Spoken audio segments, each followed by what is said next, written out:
All right, guys, Copper Cutlass here. It's been 3 weeks, so I think, since I've been out in the garage, pretty much right before the cold snap that we've all endured throughout the entire country. I mean, for us up here in Chicago, it's kind of like another day, business as usual, but we got pelted with a bunch of snow. We beat our average of snow within 3 weeks for the entire winter.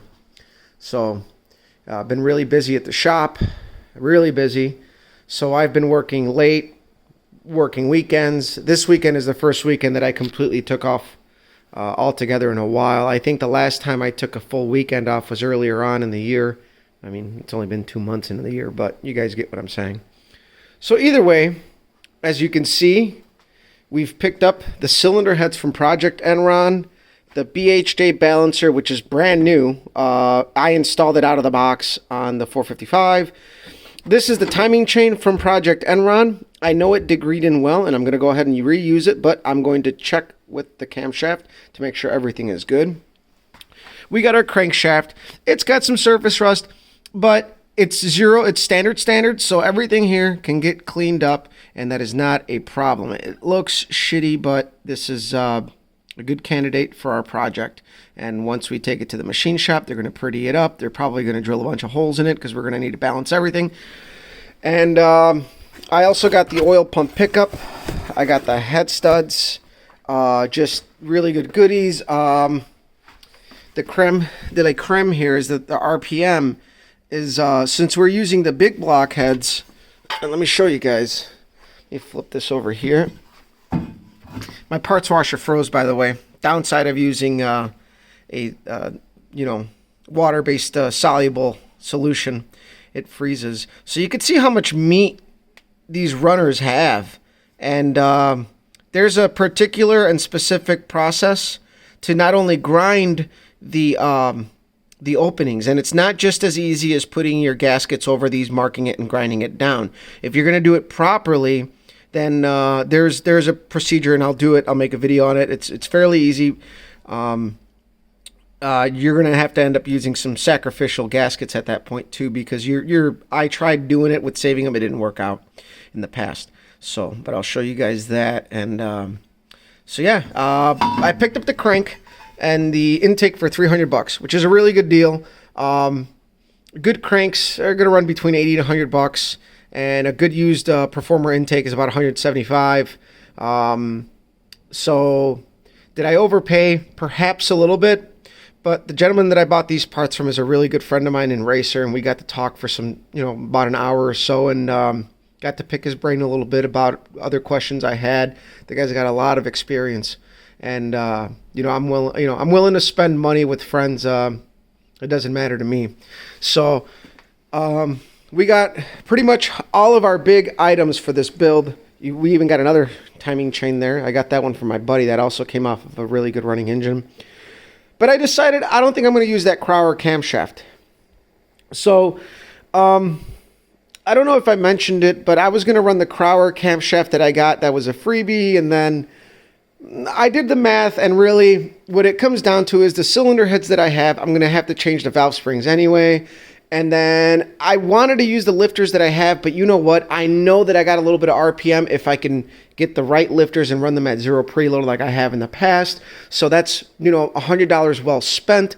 And at that point, it's only $150 more for a camshaft. So I may as well just pop for the biggest camshaft that I know we can run with this combination. And I've ran it in the past, and it's like the second biggest hydraulic flat tappet Lunati Voodoo cam you can buy. It's one under their biggest, and it's a dynamo cam. I ran it in my old engine in here. We ran 1220s. So my hope is that with these ported heads, that we're pretty much mimicking my old 350 at this point. That's where this is reverted to, but we got much better components compared to that engine. So hopefully with the ported J heads, the matched up intake manifold, this engine should do 12.0s, maybe even 1190s. That would be really fucking badass if we can do that. So anyway, I got my transmission books out here. So you guys know I'm redoing this transmission.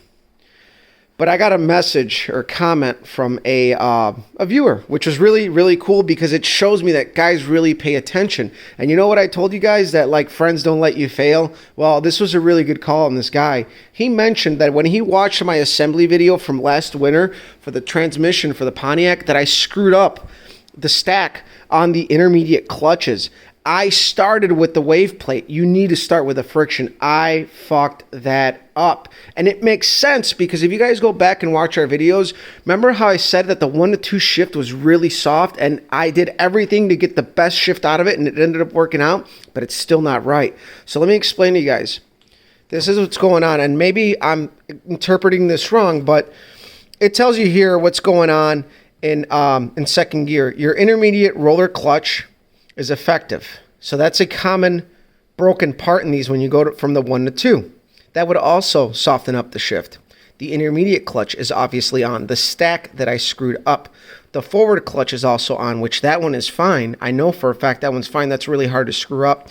And then the low reverse is off. Low reverse is ineffective. And the overrun band is applied. In second only, obviously. So what does that tell me? This is why my second gear was soft in the Bonneville. And then I looked through these books again because I'm not a professional. I've told you guys this. I'm not trying to sell myself as such. I'm a hobbyist. And part of doing stuff on your own is learning sometimes the hard way. And when I did that video with my buddy, maybe I was rushing. Maybe I wasn't paying attention. Maybe I was focused on not killing time because we did it on a weeknight. And I wanted to just, at that point, probably just get it done. And that was probably my biggest failure point. And I will tell you guys, as I told you guys, take your time. Well, I think rushing it a little bit was my downfall. And I'm going to definitely be even more careful on this one because it was a stupid mistake. And it probably could have ran fine for a while, but eventually second gear probably would have gone because not only did I screw up the stack, I didn't end with a steal. Don't know why I did that. I know how the stack is supposed to go, but again, stupidity strikes. And so I'm pretty sure when I take off the clutches, there's going to be a nice wear mark on the one friction from the piston smacking it all the time going into second gear. So I am pretty sure that whole stack is smoked. So what I'm going to do is, in March, I have to get this car ready because we're going to run this car in points and street is my goal now. I've decided. I already got new wheels coming, or at least they're on the cart at Jugs. I have to do that. I have to add a drive shaft safety loop.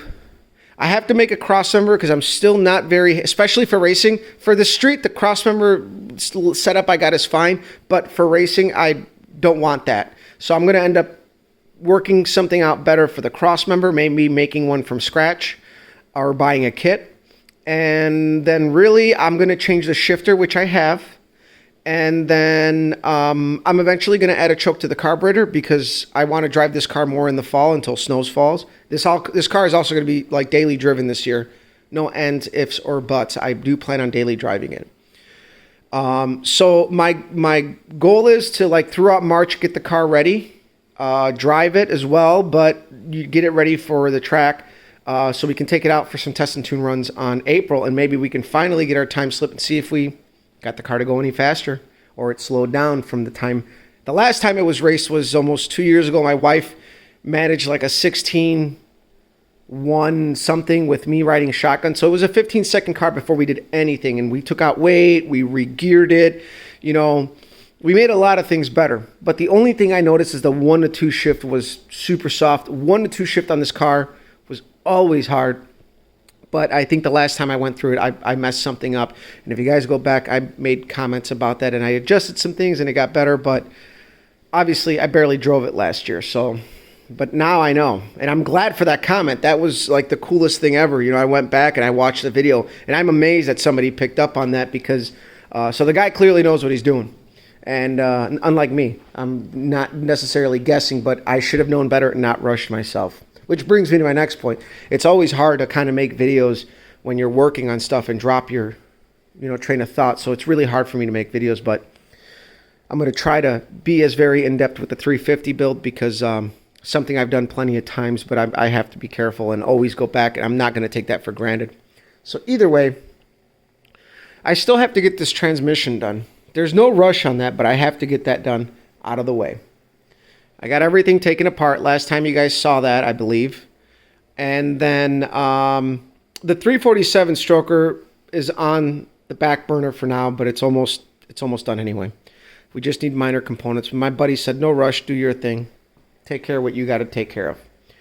And if all else fails with the Pontiac, and I really do need a transmission, I got that Turbo 350 with the Ultra Belt. It is full manual, but it's forward pattern, so it works out good. My wife knows how to drive the forward pattern transmissions. She doesn't want to do the reverse manual valve body. So if I do end up changing transmissions altogether because I can't fix it, which I'm not going to say that I can, but I doubt that I can't, or for some unforeseen reason, I'm going to stick that bastard in there just for now. But yeah, I'm going to have to go back, drop the trans. We got a couple things to do, and that's going to be the goal for this car in March, is to get it ready for April. So we got another week of January, and hopefully I can get this transmission done next week is my goal. At this point, I think I'm going to have to take everything by the shop and use the parts washer there because mine fucking froze up, and put it together there. I don't like doing stuff at work because I like to split away from the shop. I only like to use the shop for my stuff. I don't like to do anybody else's stuff there because I work there. It's my I've earned that, right? I don't want to burn that out by doing other people's shit, but at this point I have to get it out of the way. I'm going to ask my boss if I could do it and knock it out one weekend and get it all together for my buddy and really pay attention and take pictures as I go. Because again, I always take pictures because reference. I can see stuff. And that's a good thing about videos too, is you can always go back and look for things and they answer questions and shit. So really, the engine's going to be on the back burner. For now, I really don't have a lot of money in it. I hope JJ doesn't mind me talking numbers, but I paid $800 for all those parts. Yes, I did. We did a trade. We did this. We did that. Whatever. I paid him $800 for that because he did sell the engine, and I didn't want him to be upside down. And I know that he could have sold them to somebody else, but I wanted them for my build because I knew they were good heads, and they're going to work out for me perfect. So I paid $800 for that stuff. I got $300 in the block, which that actually was part of that deal as well. So really, I don't think I paid $300, but that's the value of that and the pistons in the pan. $300 plus $800, it's $1,100. And then I think the rocker arms, I forgot what the deal with that was, but I think I paid about $175 for the Harlan Sharps. So 175, we're at 1275. And that's all I really got into it right now. And then by the time you factor in our wear parts, our camshaft, that's going to be about $750. So we're going to be right at around $2,000 plus machining. This engine is going to end up costing us right around $3,500, $3,250, $3,500 all said and done, I believe. I say that now, but I know it will go. But either way, this is like a really good budget style build. I know the heads are good. We ran them. That engine didn't smoke whatsoever. That thing ran awesome. So the valves are good. I know the valves are good. I'm going to still check everything out, and depending on where the pistons sit in the cylinders, I may have the block zero decked or the heads milled. Don't know yet. But at that point, I'm going to go through the heads when I change the valve springs, make sure the guides aren't completely worn out. I'll show you guys how to check that stuff out, but just wanted to give you guys an update. I've been a little, away. Life's been really busy, so I haven't been out here much, but we do got plans. And as far as the olds goes, it's going to stay as it sits right now for now until sometime later in the spring. It's getting a cage. I made up my mind. I'm going to box the frame, put at least a 6-point in it. And then there might be some really fun stuff in the future for this car because I still got to talk out the details, but I'm partnering up with a friend of mine who's got a wicked engine that he wants me to put in my car. So, and it's got quite a bit more horsepower over mine. And it's just going to be for fun. Just to put it in there. It's a small block. It should drop right in. And, but I would definitely have to cage the car to use that engine in this car. And I'm going to leave it at that. And until anything firms up, I haven't talked to him yet. We got to get together for dinner. Really good friend of mine. In fact, he's the guy who married me and my wife. So we'll go from there. So hopefully you guys aren't too bored as I have been. I haven't been out here at all. But we got new subscribers, and I really liked that was really cool that somebody commented and caught a mistake, because that answers everything about this fucking thing. Like, that's the one thing I'm the most excited about, is the fact that I get to go back and fix a mistake, but I also get to learn something from that. To pay attention, don't take it for granted. Always go back, double check. Something that I really wasn't doing as we were filming that video, so I have to go back. I'm going to buy a freshen up kit. Just go ahead and put new clutches in it at this point. That way I can take other things apart. But I know everything else is good, because the transmission still worked and shifted fine. Just that 1 to 2 was just always, it never felt right. And I've been watching other builders, and other builders have been tying up the throttle valve in the first position. So there's a 2-position switch at the throttle valve, and guys have been bumping it into that, from that second into the first. I'm going to go ahead and do that as well, because I always ran it just thinking that it doesn't do shit. But I'm watching very talented builders and videos after, really wanting to pay more attention about this stuff, and I'm going to go ahead and do that myself.